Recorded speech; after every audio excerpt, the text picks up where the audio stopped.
Will a big house make you happier?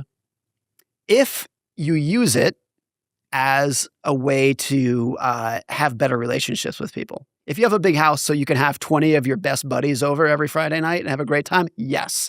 If you have a big house because that's what you need for you and your spouse to have 5 kids and that's your meaning and purpose in life, yes, absolutely. But I think if you're using it as a way of just like because that's what you should want kind of thing, then it can be pretty miserable. Very interesting. Harvey Firestone, who created Firestone tires, he was alive 120 years ago or some odds. He wrote a biography in the 1920s. And he pointed this out. He said, every wealthy person that he knows, without exception, buys a gigantic house. And every single one of them, without exception, finds it to just be a tremendous burden.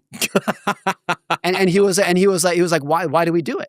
And he even said Henry Ford, who at the time was like a cheap miser kind of. He was like, even Henry Ford has a gigantic house that he hates. But he's like, there has to be something in the human soul that just associates large property with success. Big abode. And I think a lot of people who have a big house know this. Like a big house is a tremendous amount of upkeep. And a lot of people who live in those giant homes will eventually basically seclude themselves to a small little corner of that house that feels homely. I would love to see people who have homes over 10,000 square feet or whatever.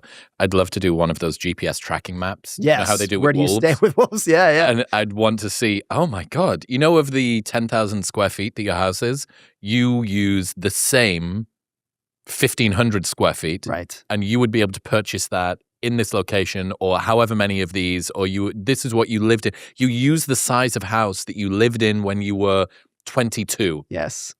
And you're still living in that same house. There's just slightly bigger surroundings. But even if you showed that person that information, or for myself, and you said, hey, you could actually only live in a house that's 1,500 square feet. No thanks, not interested. So that's what Harvey Firestone got right. He was like, it's a burden, but you still do it. And you're still going to do it. I have a friend whose parents live in a 20,000 square foot house, and he gave us a tour. And the tour was basically, down that hall, there's 4 bedrooms that nobody ever uses. Down this hall, there's a room. It was going to be a gym, but we actually put the gym downstairs. Nobody ever uses it. He was giving us a tour of places that are never used. And just like I said, they basically secluded themselves to the kitchen, living room, bedroom, and that was it. Behold my obsolescence.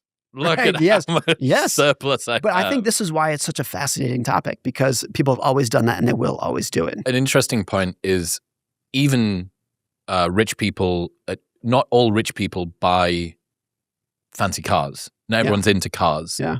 Not all rich people. Most rich people fly at a slightly nicer class. I think that's one of the places that very few people regret choosing to fly business over flying economy if you're in the market for that kind of travel quality. This is what Sam Zell, who was a billionaire real estate guy, he told David Senra this.